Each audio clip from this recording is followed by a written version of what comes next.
Bago tayo mag-umpisa, baka pwede nyong i-like ang video na to.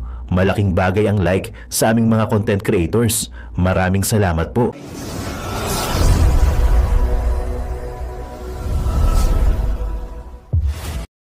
Pangulong Duterte ipapapatay o ipapatumba ni Marcos Jr. kapag umuwi sa Pilipinas. Naku po, delikado itong balitang ito para kay Pangulong Rodrigo Roa Duterte. Kaya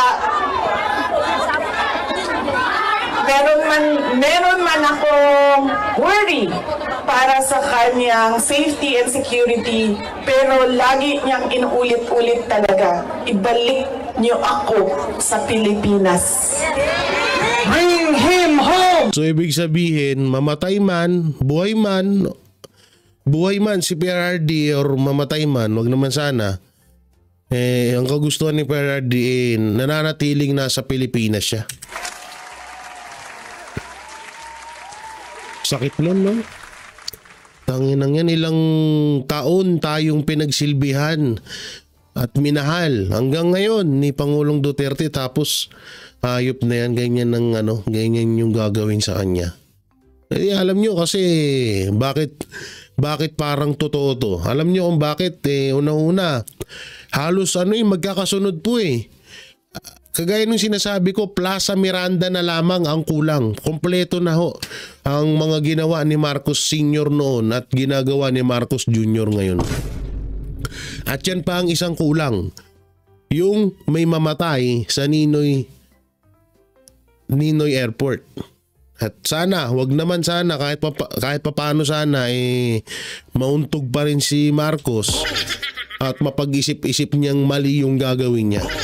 Pero kagaya nga ng palagi natin sinasabi na etong si Marcos ay desperado na talaga kasi nga nasa playbook nga yan na lahat ng hadlang sa pagtakbo niya or lahat ng hadlang sa panghabang buhay niya or pang matagalan nilang pagluklok sa or pagpwesto, pananatili sa pwesto, lahat ng sagabal tatanggalin nila yun.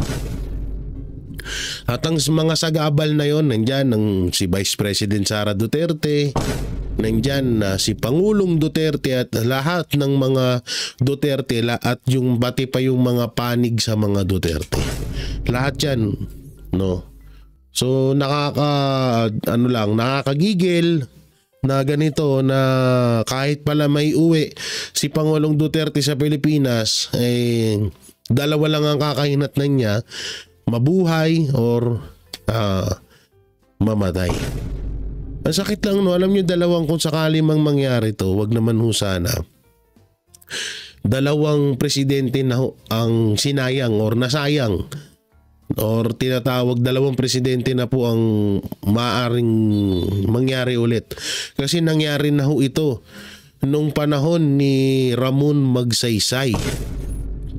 Si Ramon Magsaysay ay parang may halintulad din natin ho yan kay Pangulong Duterte na isa sa mga pinaka magaling na naging presidente ng bansang Pilipinas.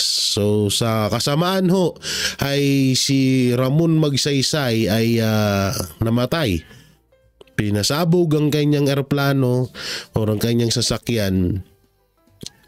Ayun lang masakit doon, no? Kapag ikaw ay gampanan mo yung trabaho mo, kapag ikaw ay matinong tao, matinong presidente, matinong leader, ang kakahinatnan mo sa Pilipinas ay kung hindi ka makulong ay mamamatay ka.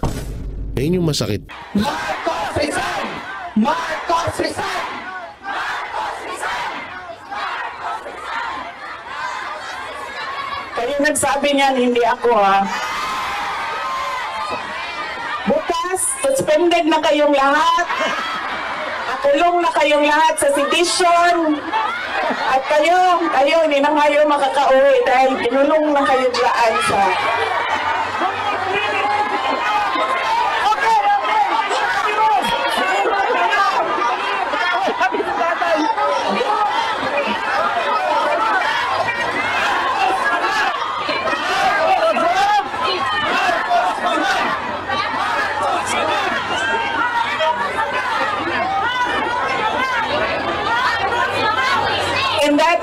relates to transparency and accountability.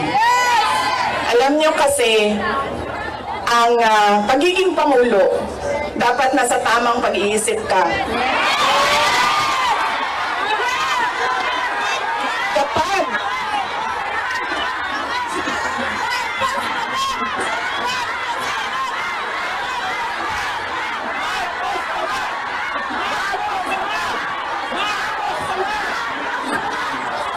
Balitang balip, trending na naman to sa mga mainstream media. Sasabihin na, Vice President Sara Duterte, hinimo kang Pilipino sa Netherlands na mag-aklas. Ay, kawawa yung isang reporter ha, si Maris Umali ha, talagang binubo siya ngayon yan, no? Deserve din nila yan, yung mga nangyayari sa kanila. Na tinatawag silang bias, obvious naman kasi. Yan nyo, pag naging presidente yung ang Duterte, tanggalan ng mga prangkisa yung mga hype niya. dahil nasa mga polisiya mo at desisyon mo ang kinabukasan ng kabataan at ng bansa. Kaya yung pagsasabi na hindi mahalaga ang drug test sa aking kapasidad at abilidad na mamuno is tantamount to betrayal of public trust. Dahil kailangan malaman ng taong bayan na nasa ayos ang iyong decision making.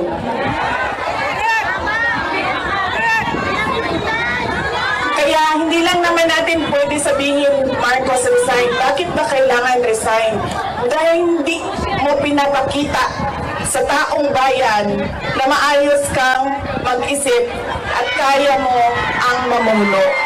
Yun no, puta na, basag si Marcos. Pangulong Duterte ipapapatay o ipapatumba ni Marcos Jr. kapag umuwi sa Pilipinas. Naku po, delikado itong balitang ito para kay Pangulong Rodrigo Roa Duterte. Ay mga kababayan, papayag ba tayo doon? Papayag ba tayong gawin sa ating mahal na Pangulong Duterte yun?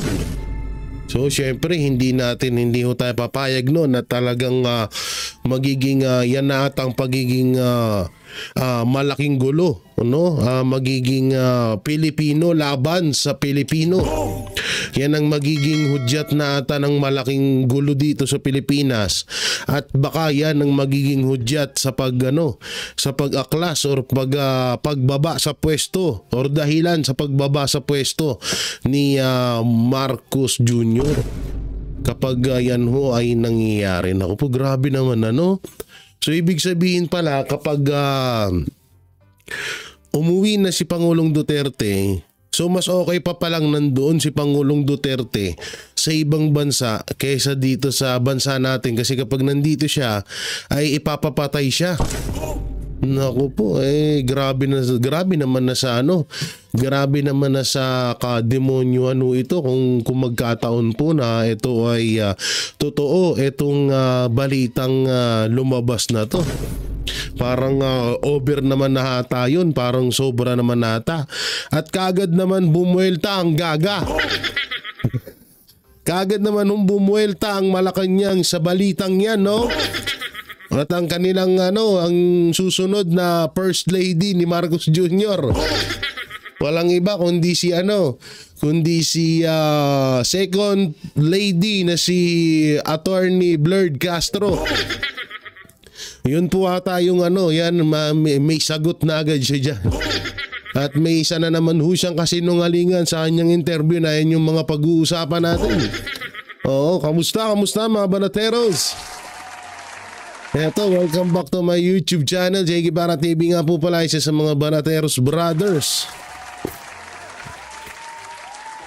At ako'y, syempre kami po ay galing ng Davao ng Banateros Brothers. At pasensya na ako kayo, sinisipon ako ha. Yan talaga mga sakit ng mga gwapo, sipunin. So ako po kami po ni Boss Dada, Coach Oli, ay galing po ng Davao at doon po may mga nakalap tayo ng mga impormasyon. Mega love shoutout pala dyan kay, kay Sir Bong Duterte. Oo. Mega love shoutout sa kay Sir Bong Duterte, no, at sa kanyang pamilya. So yun, no, may nakala tayong balita na etong mag-inang Duterte at mag-inang Hanilet at Kitty Duterte ay natutulog na lamang ho kung sa loob ng kanilang sa kanilang kotse. Oo, dahil natatakot na hong umuwi ang mag-inang Kitty and Ma'am Hanilet sa kanilang bahay, na natatakot na silang umuwi kasi nga baka daw magkaroon ng gulo doon dahil pinagbabalakang i-raid ng tawag dito ng si Diwata Torre ba. Hindi ko alam, pero syempre natatakot na yung mag-ina gawa ng baka mamaya magkagulo nga naman doon. So etong mag-ina na si Ma'am Hanilet at si Kitty ay natutulog na lamang ho sa sa kotse, no? Dahil wala na ho tawag dito, natatakot na silang umuwi. Grabe, no? Pero yung sa malasakit na at pagmamahal na ibinigay ni Pangulong Duterte sa Pilipinas, sa bawat Pilipino, ganito pa yung naging balik sa kanya. Ultimong pamilya niya pinapahirapan ho, mga kababayan. Biruin mo dating presidente na yon. Dating presidente na tapos yung pamilya niya ganyan ang ginagawa sa kanya, sa kanila. What if pa kaya sa atin na ordinaryong Pilipino? Anak ng teting na yan, what if sa ating mga ordinaryong Pilipino na kapag ginustong gawin to ni Marcos Jr., kayang-kaya niyang gawin. Anak ng teting tong bangag na to. Kaya ang hirap po ng ganyan, no? Biruin mo dito, dating Pangulo pa to. Pero kung gipitin nila, di ba, grabe. Sobrang walang niya, sobrang kademonyohan yung pinagagawa nila sa mga Duterte. Ang masama pa ang isa pa sa mga ang masama pa dito, no, kasi una-una si Kitty ho ay nag-aaral ho yan. Si Ma'am Hanilet alam naman natin na may alam ko kasi may maliit pa sila hindi ko tukoy kung sino yung bata na yun, pero apo ata yun ni Pangulong Duterte, no. So doon pa lang kawawa na yung kalagayan nila. At ayun, pumunta tayo sa bahay ni Pangulong Duterte. First time nating makapunta sa kanyang bahay. Grabe ho, alam nyo ho, ako po ay isang construction worker. So alam ko po yung mga materyales sa isang bahay kung ito ay luma o bago pa. Alam niyo po ba, ultimong yero, ultimong bubong ho doon kay Pangulong Duterte na bahay ay sinang-unang bubong pa ho. Sinang-unang bubong, pati yung gate, pati yung mga bahay, yung poste, halos kung ako nga po yung dumaan doon sa gate untog kami ni Boss Dada. Sobrang baba ho sobrang baba na ho nung bubong kasi tumaas na yung tumaas na ho yung kalsada. So napag-iwanan na yung loob ng bahay nila Pangulong Duterte. Biruin nyo yun, dati kang Pangulo, ganun bahay mo. Mas maganda pa tong hindi sa panglalait ha. Mas maganda pa tong inuupahan ko. Ako nangungupahan ako sa isang bahay dito sa Tagaytay. Oo. So sobrang rito, sobrang ganda ng bahay nito. Kay Pangulong Duterte nung nakita ko parang may tuturing na haunted house medyo nakakatakot lang kasi iba yung dating ng bahay. Siguro ganun naman yung mga design ng mga bahay doon sa probinsya, no.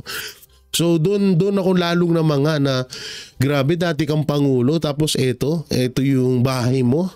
Yung dito ka natutulog sa ganito. Diba? Kung samantala kung ako hirap ako dito sa inuupahan namin, hindi pa ako comfortable. Wow. Parang parang hirap pa ako dito, no? So yun nga naaawa ko talaga sa kalagayan ng pamilya ni Pangulong Duterte. Kung saan-saan na lang daw nakikitulog at kadalasan na sa sasakyan natutulog itong mag-inang Kitty Duterte at Ma'am Hanelet. Grabe. Sobra na yung ginawa nila, no? Tangina.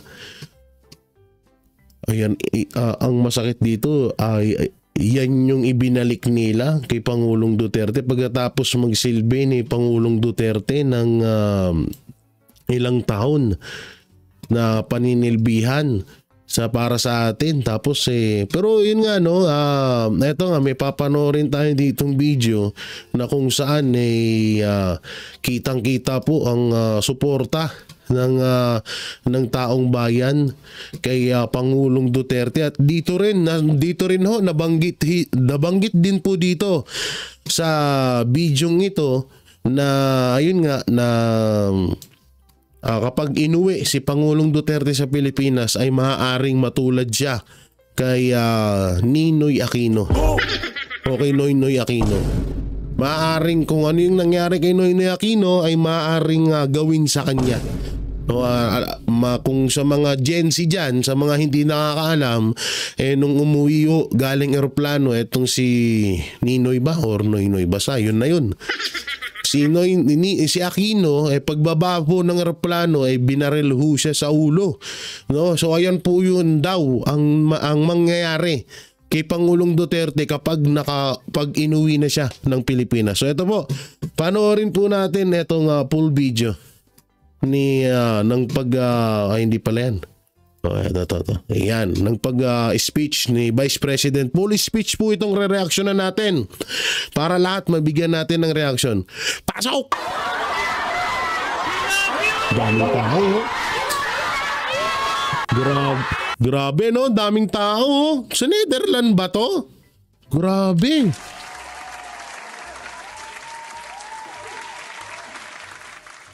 Tanga na, gumawa talaga ng kasaysayan si Pangulong Duterte sa ibang bansa, no? Biruin mo, Netherlands na to, pero grabe yung tao, oh. Punong-puno. Oh, tuloy natin.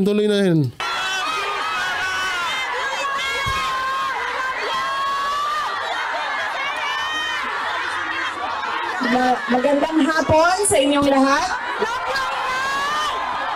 Grabe. Unahin po muna natin ang ating pagpapasalamat sa Diyos dahil sa magandang araw na ito at sa safe na pagbiyahe ninyong lahat papunta dito sa The Hague, Netherlands.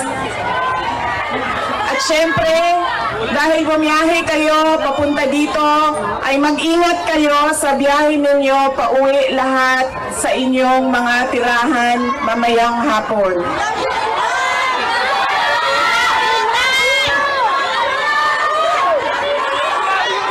Susunod po ang pagpapasalamat ko sa Dutch Police sa kanilang pagtulong sa atin na mabuo yung programa ngayong hapon na ito at sa pagpahintulot na tayo ay magkaroon ng rally para kay Pangulong Rodrigo Duterte. Maraming salamat po sa Dutch Police and of course sa local government ng The Hague at sa Foreign Ministry ng the Netherlands. Maraming salamat sa kanila.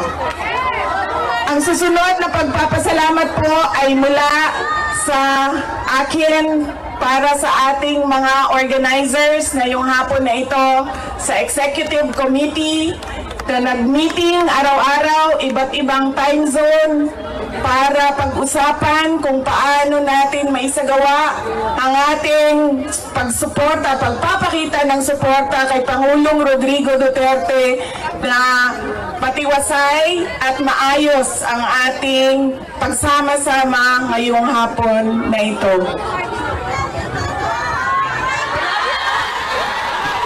Duterte! Grabe yung tao, no? Duterte! Duterte! Duterte! Kanina nung naglalakad ako papunta dito sa park, meron akong mga nakasalubong na mga galing Germany. At ibig sabihin ang tao dito hindi lang talagang Netherlands lang. Kundi iba-ibang lugar din sa bansang Netherlands, ganun. Tindi talaga ng Duterte, grabe. Tinanong ko sila kung gaano katagal ang biyahe mo, ma'am, papunta dito. Sabi niya 9 hours daw. At 9 hours din daw siyang babiyahe pa uwi. Grabe, palakpakan yun. 9 hours na biyahe pa uwi. Tindi ng sakripisyo ng mga OFW. Umahal talaga ng taong bayan, lalo na ng mga OFW ang Pangulong Duterte. Ikaw ba naman gawin mong 10 years ang passport. Gawin mong 10 years din ang lisensya.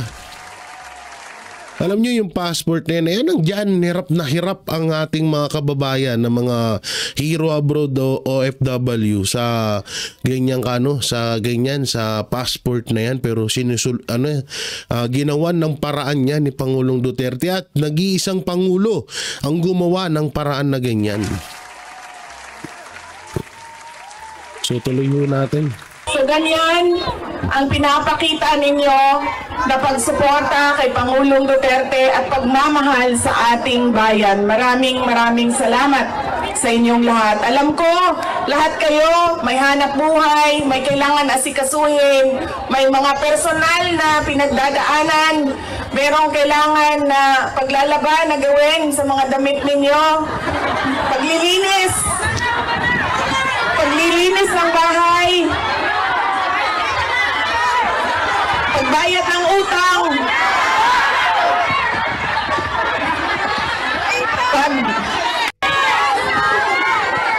ng tatay ko, 1940s, 1950s, 1960s. Hindi sila yung mga magulang na tulad ngayon sa atin na ini-explain natin sa ating mga anak kung bakit natin ginagawa ang Guys, i-forward natin para doon tayo sa mismong mga topic. mga bagay-bagay. Kaya on that point, pareho kami ng hindi ako yung tatay ko lang din, makakaintindi sa akin dahil dumaan din siya ng law school. So tinawagan ko siya. Hindi ako makapagsalita. Sobrang saya. Yung araw na yon na nalaman niya na naging abogado ako. Sara Duterte! Lawyer. In fact, ang iniisip niya. At kapag tinanong mo siya, ano ba ang kailangan mo dito sa loob? Ang sinasabi lang niya, doon siya sa loob.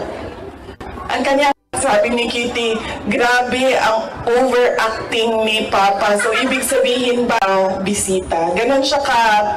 So, ito yung update kay Pangulong Duterte sa kalagayan niya sa loob ng ICC. So, pakinggan natin.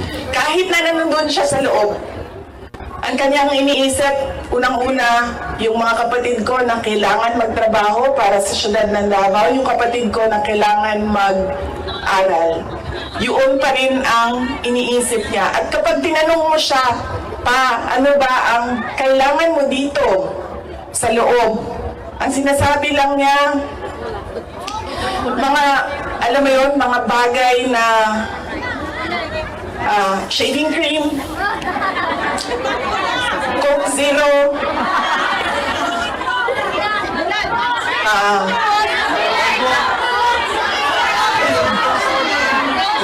tumigil na siya sa kakahingi ng Pinoy na ulam dahil parang hindi talaga kaya nung nagluluto sa loob Pinoy na ulam. Pero nagpadala ako kahapon ng PDF file ng mga recipes na pwedeng sundin nung nagluluto. Grabe napakasimple lang napakasimple lang nung kahilingan ni Pangulong Duterte, yung sa ulam lang talaga. Oo. Nakakaawa naman sa Tatay Digong. Duterte! Duterte! Duterte! Meron siyang, meron siyang hilig sa Coke Zero at yun lang yung hingi niya. May shopping list doon sa loob. At sabi niya doon sa gwardiya na isulat mo dyan, 2 case ng Coke Zero. Kahapon, ngayon, bago ako umalis, tinuruan ako ng gwardya. Sabi niya, pwede ka naman bumili dyan sa vendor tapos iiwan mo para sa kanya. So sabi ko, Papa, anong gusto mo dito? Sabi niya, Coke Zero lang. So bumili akong 4 na Coke Zero, iniwan ko sa kanya. Sabi niya na, sabi ko pa, that's 1 for each day pa ha. So today, tomorrow Saturday, tomorrow Sunday, Monday, Tuesday, Wednesday. Napakasimple ni Tatay Digong, no? Hindi kasi alam nyo nung panahon ni Joma Sison na nandyan sa na nandyan sa ICC si Joma Sison, nakakagala-gala pa dyan si Joma Sison, nakakalabas. Ba't ko napindot yun? Si Joma Sison nung panahon na nakulong dyan na maraming pinatay ng mga sundalo at pulis at mga inosenteng mamamayang Pilipino, malaya dyan sa ICC. Malaya dyan sa Netherlands. Pero nung si Pangulong Duterte na wala namang ginawa sa Pilipinas kundi magserbisyo, to pa rin yung kanyang tungkulin bilang Pangulo at napaganda nga ang Pilipinas, ang nangyari ganito. Kung nakakulong siya, bawal siyang lumabas. Ba't ko napindot yun? Bawal siyang lumabas at talagang ginigipit siya doon sa loob, no? So ganyan ka ang bansang Pilipinas. Kung sino yung gumawa ng mabuti, siya pa yung nadidihado.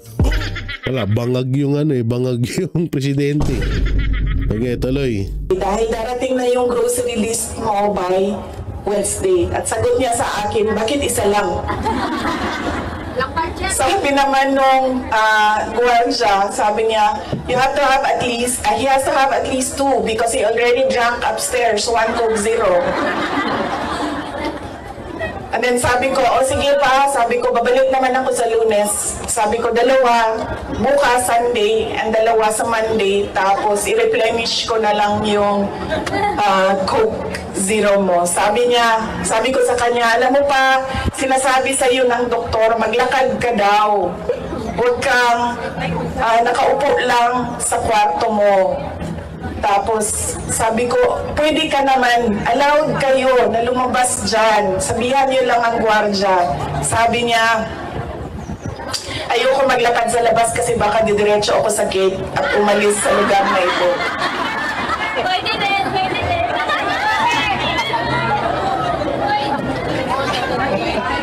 Nagkakaroon na rin siya ng mga kaibigan, yung mga tao doon sa loob ay nagiging kaibigan na niya. At So yan ito pala, may about dyan sa kwento na yan, may nalaman din ako dyan, alam nyo. Grabe talaga yung yung appeal ni PRRD, no? Talagang hindi lang pang Pilipinas, pang international. Oo, talagang napaka tinatawag na charming, no? Yung mga tao daw dyan sa loob ng ICC, yung ibang mga kaibigan niya na at nakakwentuhan at natutuwa sa kanya lalo sa pagiging joker niya ni Pangulong Duterte. Grabe, no?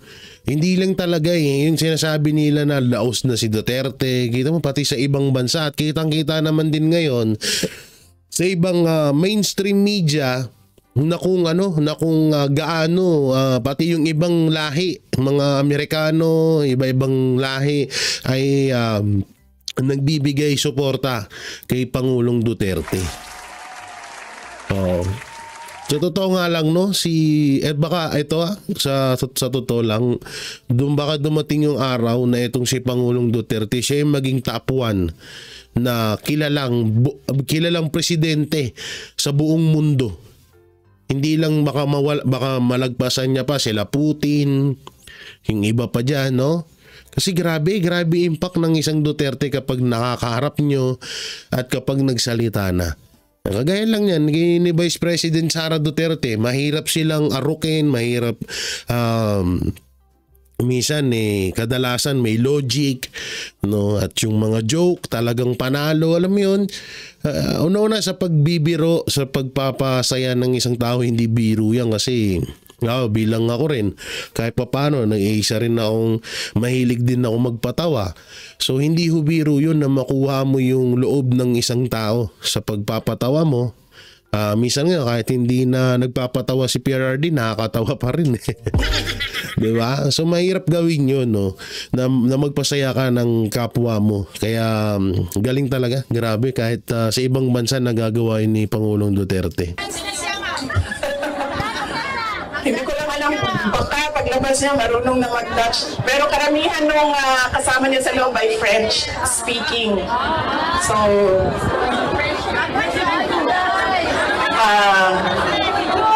baka paglabas niya, no, di na kayo kamao magbinisaya. Tingala ka mag boucher avec quoi.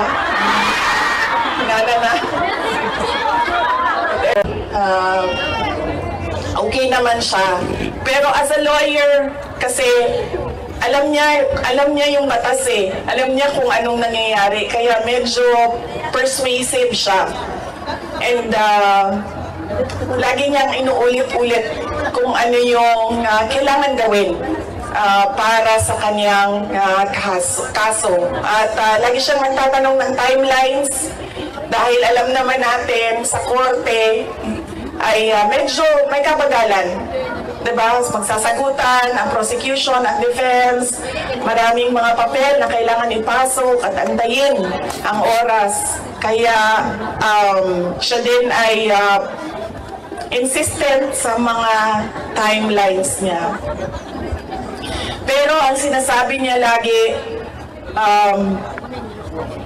alam niya na mali ang ginawa, and at to the very minute na tinulak siya paakyat ng eroplano, ilang beses niya sinabi na I want to be tried in a Filipino court before a Filipino judge and a Filipino prosecutor, because he knew that number one, wala talagang basihan yung kaso. 43 counts of murder ang sinasabi nila na thousands. Totoo yan, ma'am. Kaya minsan naisip ko, naging kaso lang ba ito dahil sinusulat sa media na thousands ang namatay ang babaeng buntis sa loob. Ang sinasabi lang niya, mga, alam mo yun, mga bagay na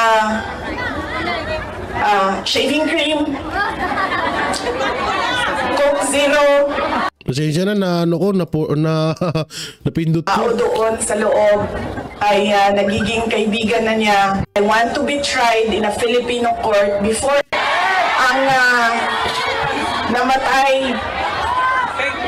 I do not even understand paano naging crimes against humanity ang 43 counts of murder na ngayon ay lumalabas. Hindi naman ata totoo lahat yung mga witnesses at yung mga... yung iba nga, buhay pa, pinapatay na nila. Tsaka dati pa nilang sinasabi yan, yung mga 1,000, 32,000, 40,000 na namatay sa EJK, sa war on drug. Tapos ngayon, ang nakalagay lang dun, 43 lang. Yung iba nga dun, hindi naman namatay yun. Hindi kasi ito, explain ko talaga. Ito, nagawa ko na to sa mga iba kong video. Alam nyo, nung panahon kasi ni Pangulong Duterte, nung panahon ng war on drug, may mga pinapatay dun na hindi naman talaga na mga hindi naman talaga sa kampo ng mga Duterte ang gumagawa. Kadalasan kasi katulad nito, yung mga drug lord, ayan, mga drug lord. So nag-war on drug, di ba? So ang technique na ginawa ng mga drug lord is pinatumba na nila yung kanilang mga yung kanilang mga tauhan. Kasi siyempre isipin mo ba naman baka mamaya hituro pa sila. Halimbawa, yung drug lord na yon may hawak siyang 20 na tao, 20 na utusan or 20 na alagad. So pinatumba niya lahat yun. Siyempre baka mamaya ituro siya, baka mamaya sabihin or umamin yung mga 20 tao na yun, tauhan niya na siya yung drug lord. So siyempre unahan niya na kahit naman din naman sino, di ba? At yung iba pa ng mga halimbawa, yung ako, halimbawa galit ako sa isang tao, pinatumba ko yun sa panahon ni Pangulong Duterte. Ang kalokohan kasi dito, pati yung mga namamatay na pinatay dahil may atrasong pagnanakaw, yung mga namatay nung lahat ng sa panahon ni Pangulong Duterte, lahat yun kasi ipinupush nila na kasama sa war on drug. Tapos meron pang nangyari nun na mga, syempre ang gagawa nun mga anti-Duterte, di ba? Meron pa nun na parang sinasabayan nila yung AJK. No, so ipapapatay ng mga kalaban ni, 'di ba? Nauso yung nun, yung riding in tandem.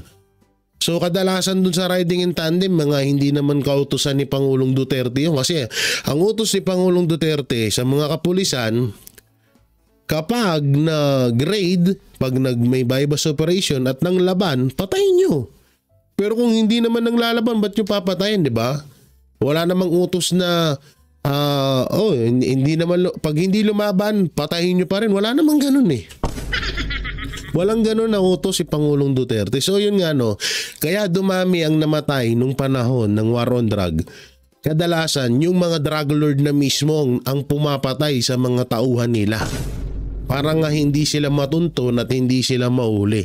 Yan yung isang explanation dyan sa war on drug na ba't dumami ang namatay dyan. Tsaka yung iba nga dyan, porket halimbawa, yung isa hindi naman addict yun. Magkagalit lang kami.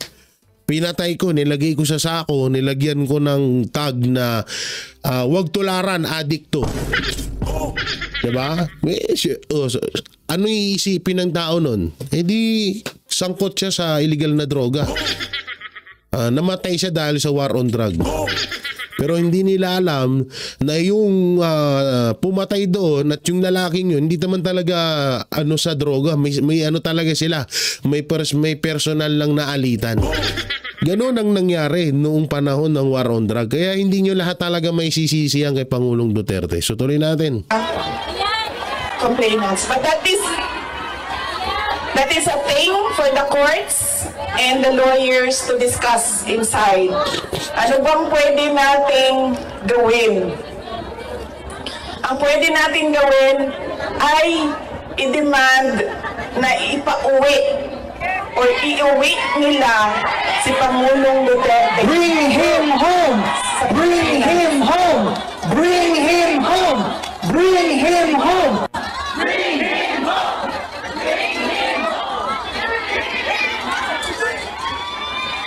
Dahil yun din ang gusto niya.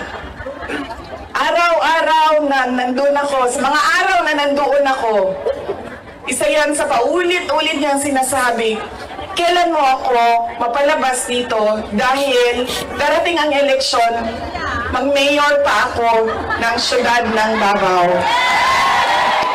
Bring him home! Bring him home! Bring him home! Bring him home! At yun ang gusto niya. Gusto niyang umuwi. Sinabi ko din sa kanya yon pa.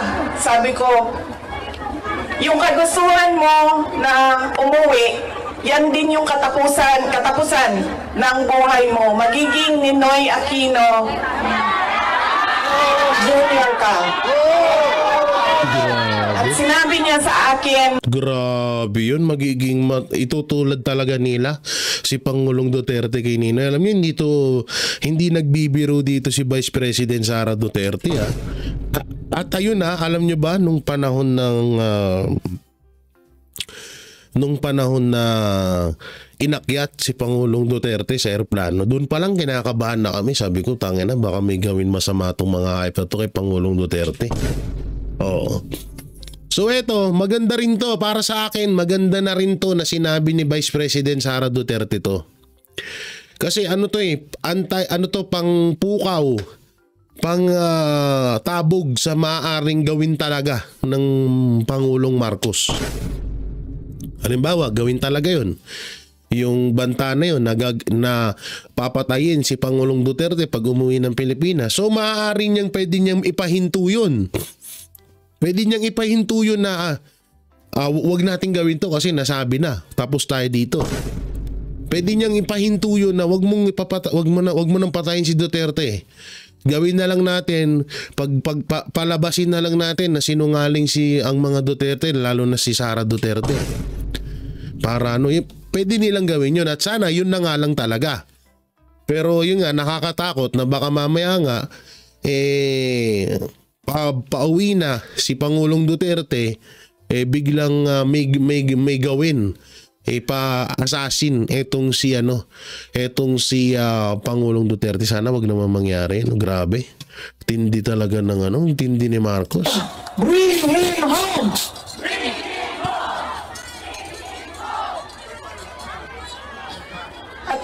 Yun ang gusto niya. Gusto niyang umuwi.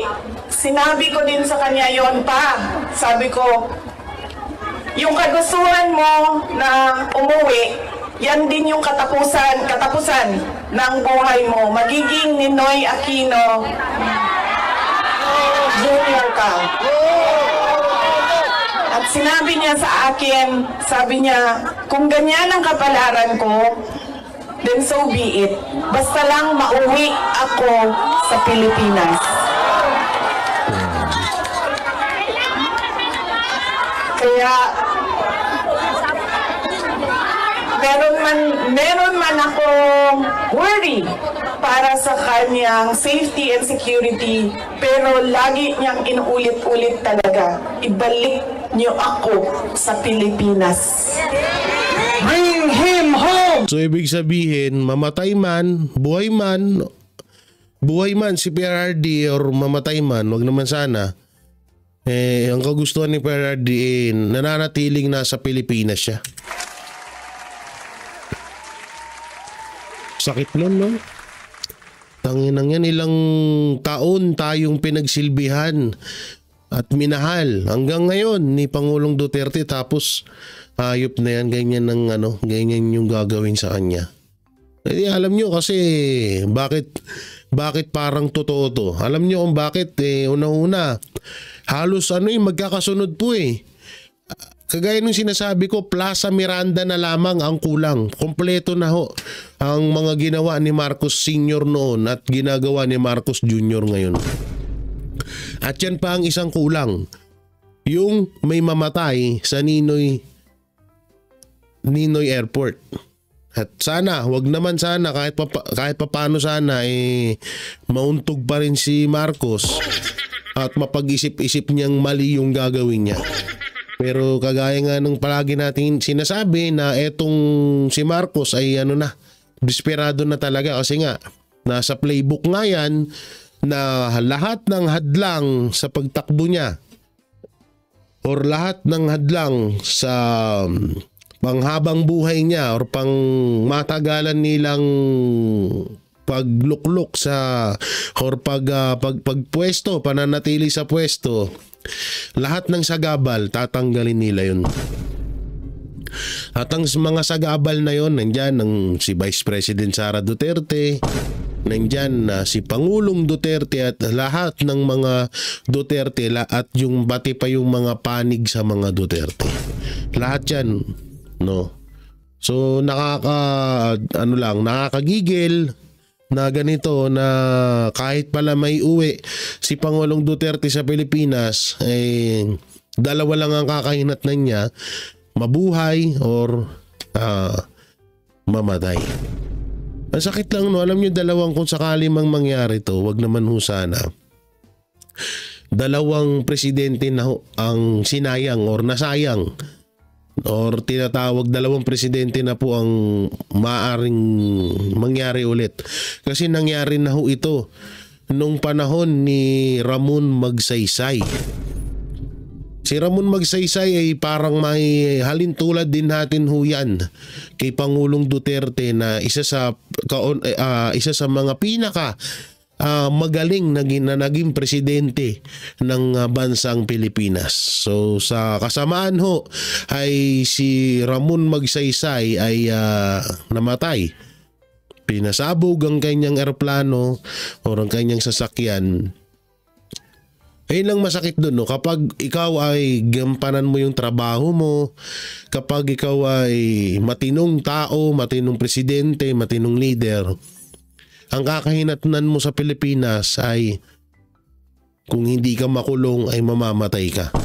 Ayun yung masakit doon. Nakakatakot nga kasi dito, baka bandang huli wala na talagang magsilbi ng maayos sa Pilipinas. Puwera sa mga Duterte halimbawa ibang apelido. Ang masama nito matakot sila eh. Kasi nangyari na kay Magsaysay at nangyayari na paunti-unti kay Duterte, baka mangyari din sa kanila sa oras na maging tapat sila sa kanilang serbisyo, sa kanilang pagiging leader. Yun yung masama dito, baka matakot na lang ho lahat ng tumakbo na bilang presidente ng Pilipinas. At hindi na lang gawin nila ang gagawin na lang nila is katulad ng kakupalan ni Marcos Jr. ngayon.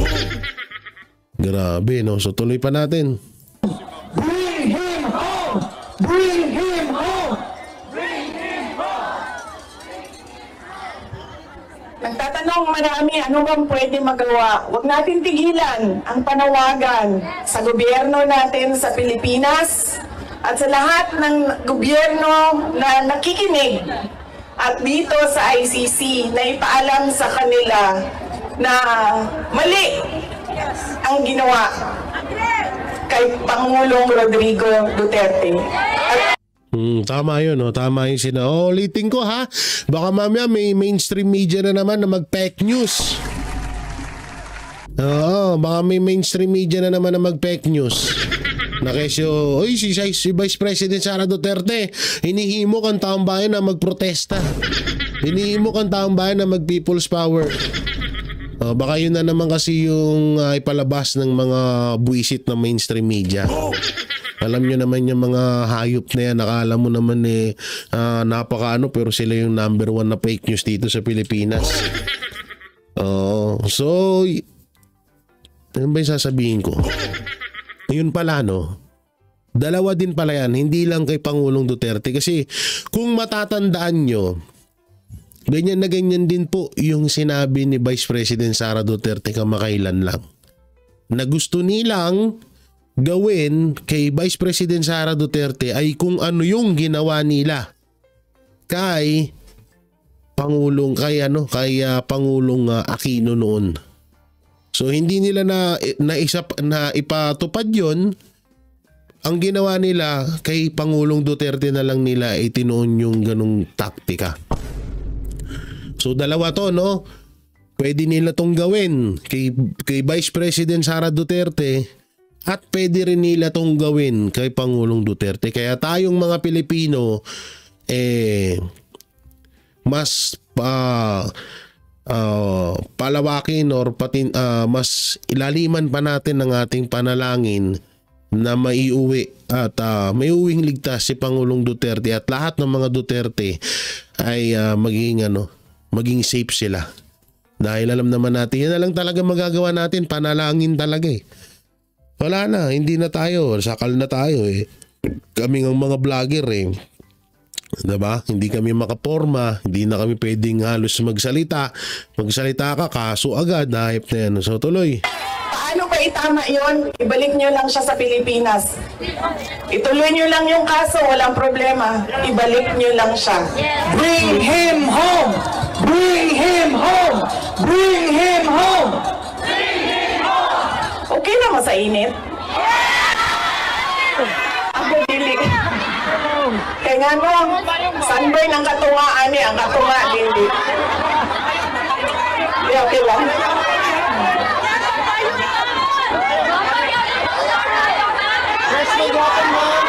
Hindi, okay lang, okay lang.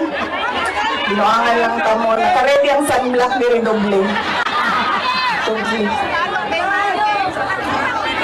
Okay lang, sir. Kaya di nila makita na ako ang mata kung magkalo ka. Okay? Unsa pa ba? Ano ka ang pwede nating gawin?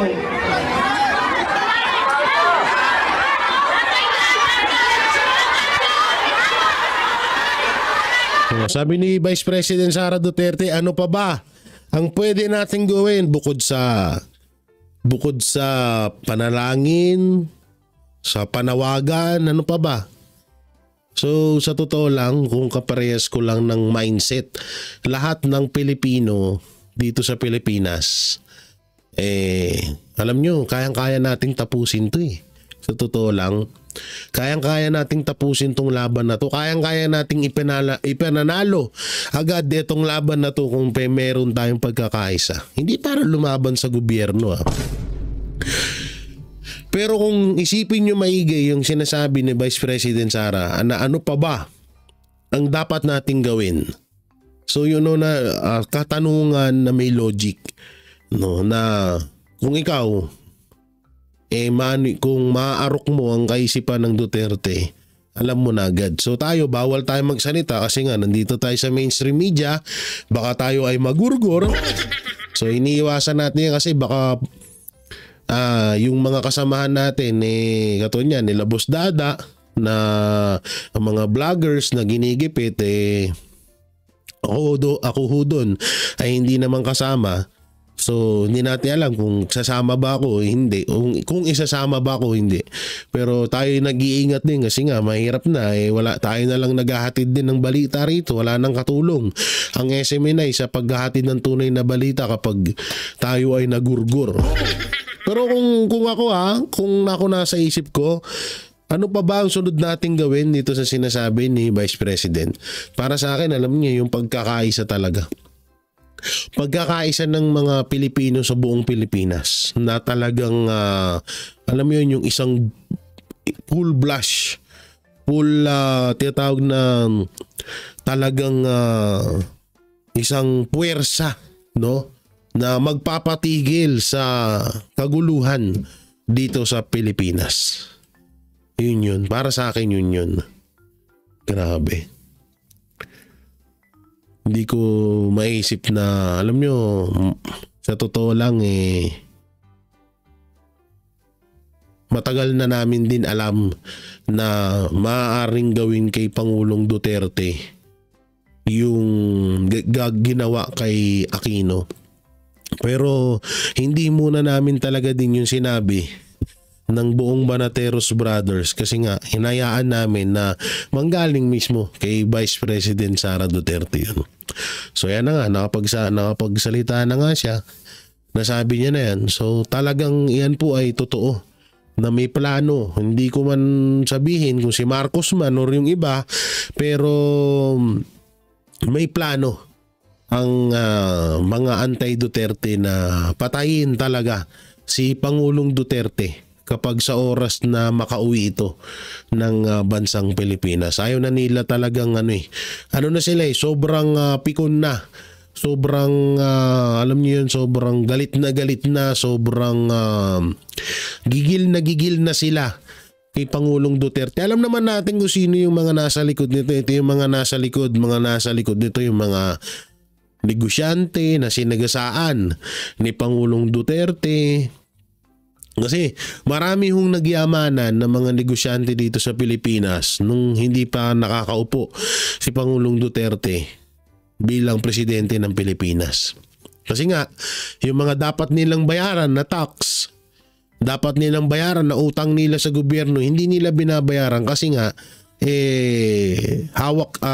nakokontrol nila yung mga naging presidente. Nung panahon ni PRRD ay hindi nyo basta-bastang mahawakan sa leg yun, hindi nyo mapaikot, hindi nila makontrol.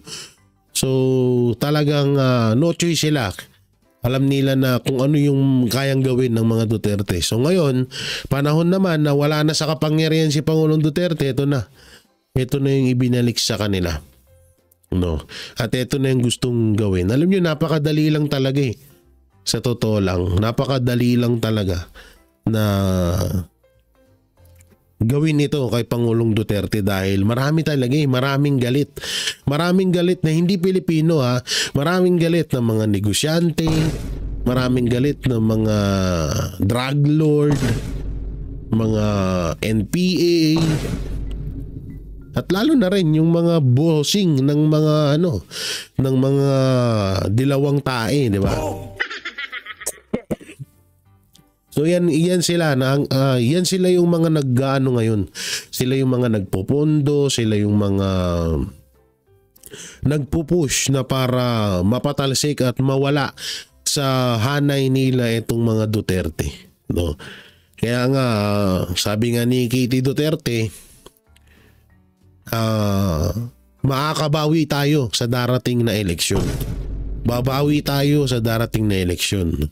Kaya nga kayo mga banateros, mga kabiyaya, huwag nyo hong sayangin yung boto nyo. I-straight ho natin yan sa Duterte senatorial candidate ni Pangulong Duterte. Una-una, double purpose yun. May iwasan ang impeachment kay Vice President Sara Duterte. At yung mga yan, isa yan din sila sa mga lalaban mapatungkol dito sa pag-aresto kay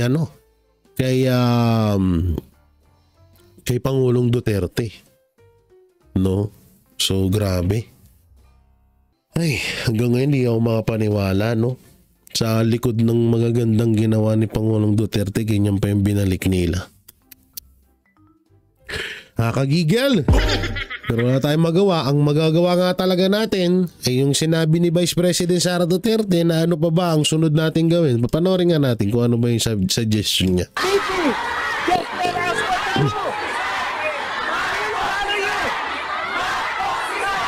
Marcos resign!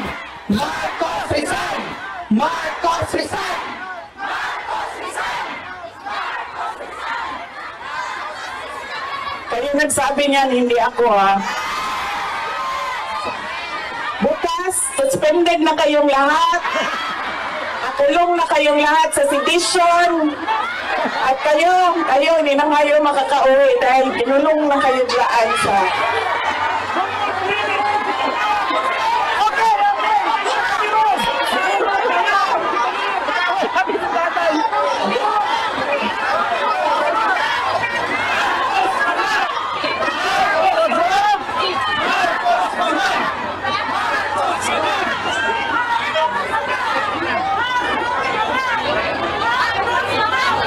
And that relates to transparency and accountability. Alam nyo kasi, ang pagiging Pangulo, dapat nasa tamang pag-iisip ka. Kapag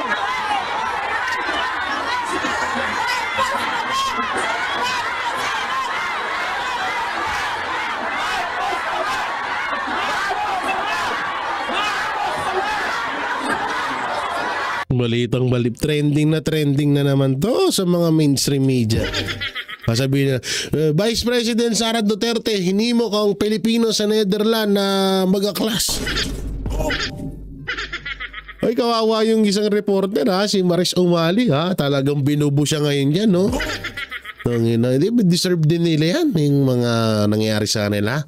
Na tinatawag silang bias, obvious naman kasi.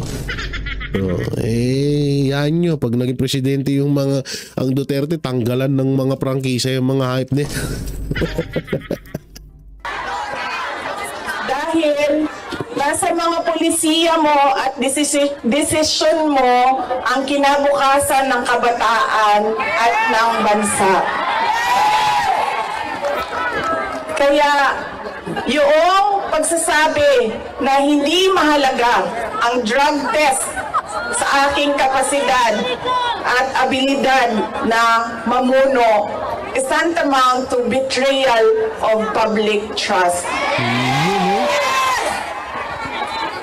Dahil kailangan malaman ng taong bayan na nasa ayos ang iyong decision making.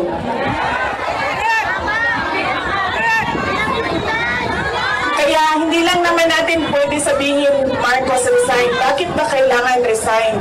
Dahil hindi mo pinapakita sa taong bayan na maayos kang mag-isip at kaya mo ang mamuno. Yun, no, puta na, basag si Marcos. Palakpakan naman tayo dyan. Hindi totoo yun na, sinasabi ni Vice President Sara Duterte. Kung nasa katinuan si Marcos Jr., hindi niya pinadala doon si Pangulong Duterte. Kung nasa katinuan si Marcos Jr., walang nangyayaring gulo ngayon. Kung nasa katinuan si Marcos Jr., biro mo sabihin niya na hindi daw batayan ng pagda-drug test sa pagiging tuwid at matinong pinuno. Kalokohan yun. Kung adik ka, wala ka talaga sa katinuan. Yun yung totoo dun eh. Nako po. Malalong magagalit eh. Nanggigigil na naman ng mga panganon. Tangin na talaga tong si Sara Duterte. Nanggigigil na naman yun. Pag umuwi yan. Tuloy.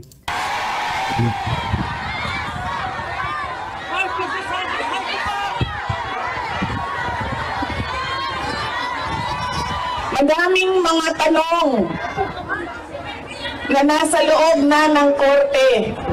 Ang PhilHealth, ang pagkuha ng pondo ng PhilHealth para bang naging pyramiding ang ginawa nila sa budget ba? Kumuha sila ng kulangan pera dito, kumuha sila sa ibang source para isalpak dito, ay nahanapin na naman sa ibang source yung nagiging juggling at parang pyramiding na ang nangyari sa budget. At kung nakikita ninyo at naiintindihan ninyo ang budget, karamihan doon pamigay lang ng mga politiko na tinatawag nating ayuda.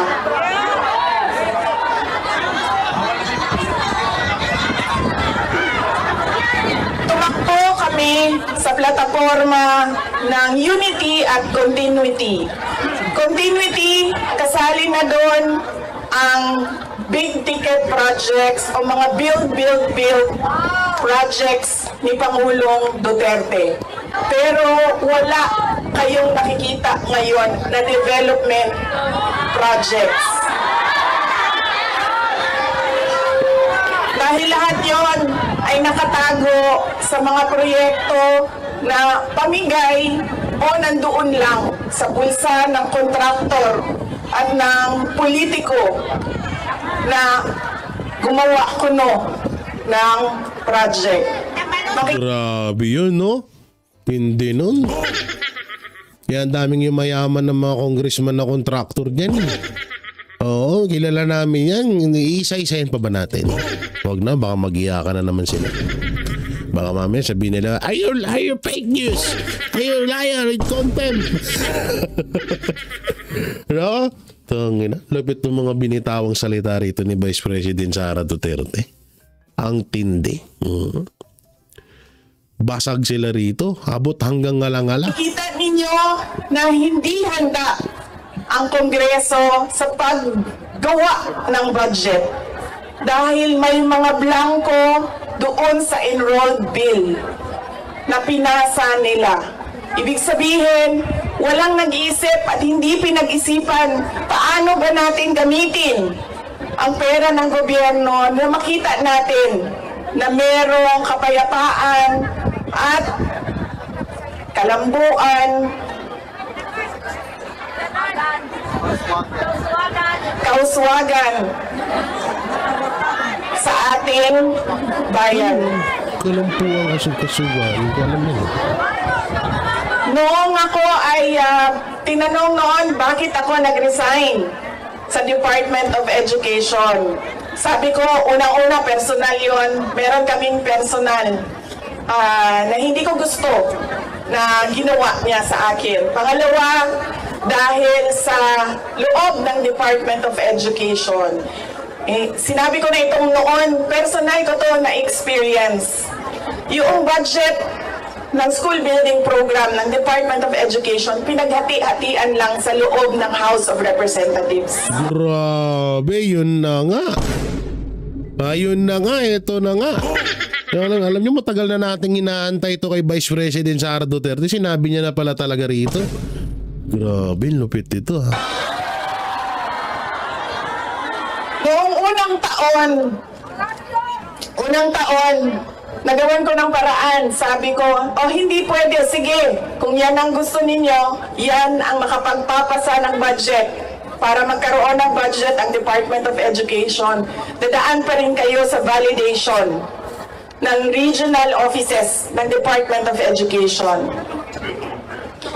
Pagsunod na taon, naisipan na nila kung ano ang gagawin nila at hindi nila ma-deny ito dahil nakikita ninyo sa papel. Kayo wala din kumukontra sa akin dahil nakikita sa papel. Ang ginawa nila, gumawa sila ng sarili nilang listahan. Doon nakikita mo, pinaghati-hatian nila ang school building program at inattach nila sa General Appropriations Bill na sinabmit nila sa Senado. Sinabi namin sa mga senators, nakita niyo ba kung anong ginawa? Sabi nila, oo, nakita namin kung anong ginawa ng House of Representatives. Sabi ko, please, hindi natin masasolve ang problema ng school building program kung ganito lagi ang nangyayari sa budget ng new construction. And meron pang ibang problema sa loob ng budget. Sinubukan ng mga senators na tanungin, pasagutin, sumasagot, yes, pero pagdating sa BICAM, anong nangyari? Wala namang totoong BICAM kung saan pinag-uusapan ang paggamit ng pera. Ang desisyon lang na nandun ay kay Zaldico, nung panahon ko, kay Zaldico at kay Martin Romualdez. At diretsong pinapapirma sa malamang tao na hindi nagbasa o hindi binasa ang buong budget. Grabe, no? Ang lupit nila magnakaw, no? Hindi. Kaya nga yung mga school, mga paaralan ngayon, walang mga bagong upuan, walang mga bagong lahat, wala ngayon, wala. Tanginang yan. Wala na, nasa bulsa ng mga politiko, ng mga congressman. Ganyang kalupit, no? Kaya talagang humiwalay. Kumalas si Vice President Sara Duterte dito sa administrasyong Marcos na to dahil nga ganito ang ginagawa nila. Oh, grabe ang lupit. Ang tindi ng nakawan. Kaya walang nakakita o hindi nila nakita dahil hindi naman binasa na may blanco doon at pwedeng lagyan ng kahit anong amount yung mga blanco sa budget.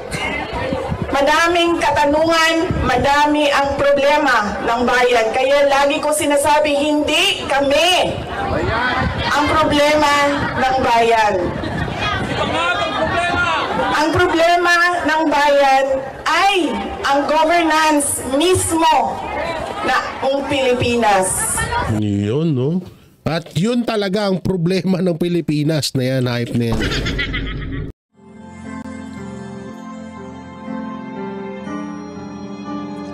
Melody ng song. Ang bayan ko'y pinagpala pagkat sa aming pinigay ang isang biyaya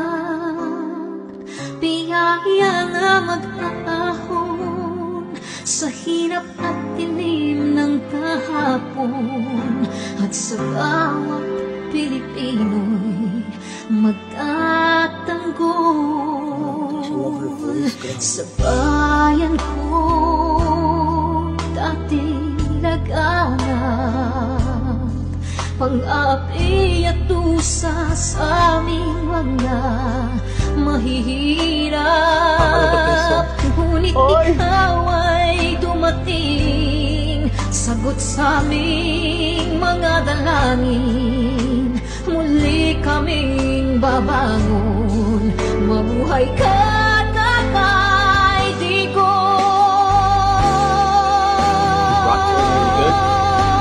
Ama, maraming salamat. Aming mga mata'y minuhulat, gawain ng masasama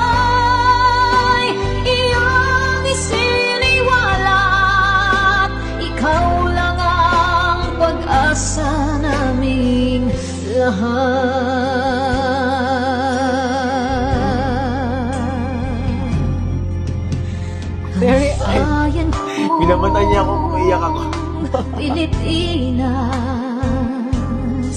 muling makikilala at itataas. Katahimik ay maghahari sa ating puso'y mamamayani. Mga ngiti sa labi, di mapapawi.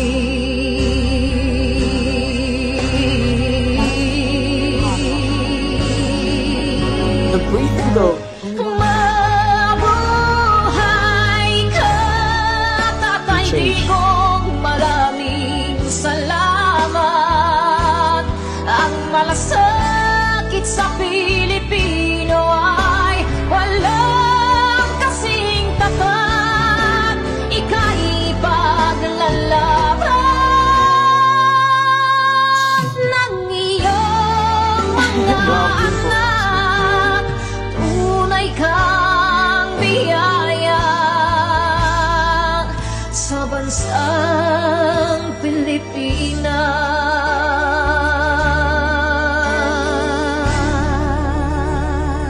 Haba. Gosh. Irene. Nay, ito na yung bayad ko sa isa, ano? O, kunin mo yung isa. Isa muna. Iyan, no? Tapos, isa pa. Di ba? 4 dapat na sardinas, eh. O, yan. 3 na. Pang-4 na sardinas. O, okay na.